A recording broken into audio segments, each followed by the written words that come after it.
សួស្តីបងប្អូនទាំងអស់គ្នាថ្ងៃនេះខ្ញុំនឹងរៀនវីដេអូអំពីសត្វស្លាបដើម្បីចែកជូនបងប្អូនទាំងឡាយទស្សនា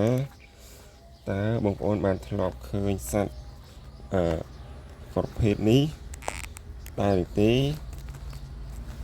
នេះគឺជាវីដេអូបាក់សីមួយហៅថាសត្វប្រមាញ់មួយប្រភេទដែលមានសមត្ថភាពពិសេសក្នុងការហោះហើរនៅលើអាកាសនិងទីកន្លែងដែលស្ងាត់ដើម្បីប្រមាញ់សត្វដើម្បីតាមដានរកចំណីនៅតាមវាលស្រែតើបងប្អូនធ្លាប់បានឃើញពីរបៀបដែលវាហោះមកចាប់កណ្ដុរដែរឬទេវីដេអូនេះបង្ហាញពីសិទ្ធិអំណាចនិងក៏ដូចជាការសន្ទះស្លាបនិងភាពរហ័សរហួននិងកែវភ្នែកដ៏មុតស្រួចរបស់សត្វស្ទាំងកណ្ដុរបច្ចេកទេសហោះហើរនិងការប្រមាញ់ដ៏ត្រឹមត្រូវរបស់វាសម្រស់ដ៏ស្រស់ស្អាតនៃសត្វបក្សីប្រភេទនេះគឺជាធម្មជាតិរបស់សត្វសូមបងប្អូនទស្សនាវីដេអូនេះឲ្យចប់ដើម្បីដឹងពីជីវិតរស់នៅរបស់សត្វស្ទាំងពួកវានៅក្នុងធម្មជាតិរបស់យើងបើសិនជាបងប្អូនបានទស្សនាកុំភ្លេចជួយចុច like និង subscribe ដើម្បីគាំទ្រវីដេអូធម្មជាតិបក្សីនិងសត្វព្រៃបន្តទៀត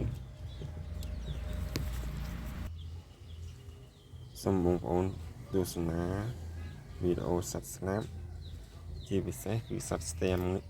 ងនេះដែលពួកក្មេងៗជាច្រើនចូលចិត្តចិញ្ចឹមតើបងប្អូនធ្លាប់បានឃើញសត្វស្ទាំងនៅខាងក្រៅដែរឬទេហើយបងប្អូនចូលចិត្តសត្វស្លាបប្រភេទសត្វស្ទាំងដែរឬទេបើសិនបងប្អូនទាំងឡាយដែលបានឃើញសត្វស្លាបឬមួយក៏សត្វស្ទាំងយើងមិនគួរសម្លាប់វាឬមួយក៏បាញ់វាទេយើងគួរតែទុករក្សាវាពីព្រោះវាជាប្រភេទសត្វដែលស្អាតហើយដែលរស់នៅក្នុងព្រៃឬនៅតាមវាលស្រែសត្វស្ទាំងនេះគឺជាសត្វមួយដែលចូលចិត្តប្រមាញ់ចាប់សត្វកណ្ដោរបើសិនជាបងប្អូនចូលចិត្តសត្វស្ទាំងក៏ដូចជាចូលចិត្តមើលនៅវីដេអូអំពីសត្វស្ទាំង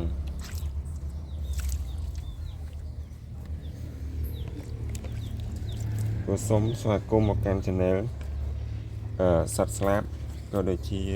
សត្វស្លាបធម្មជាតិនិងក៏សូមអរគុណចំពោះបងប្អូនដែលបានជួយ like comment និង subscribe នៅក្នុងវីដេអូនេះដែរ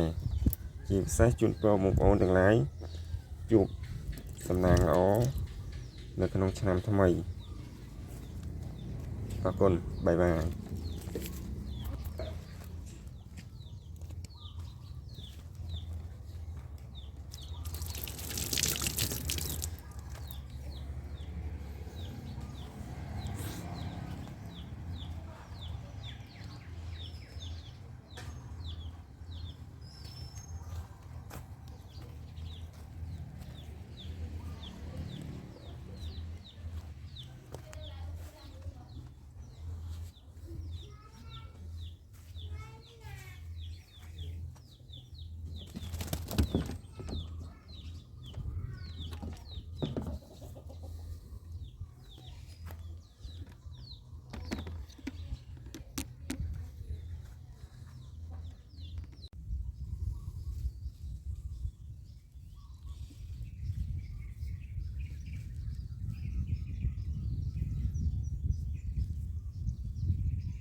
សាយ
đã lên tiếng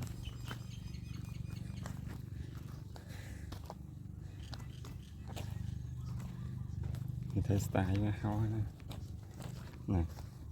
style với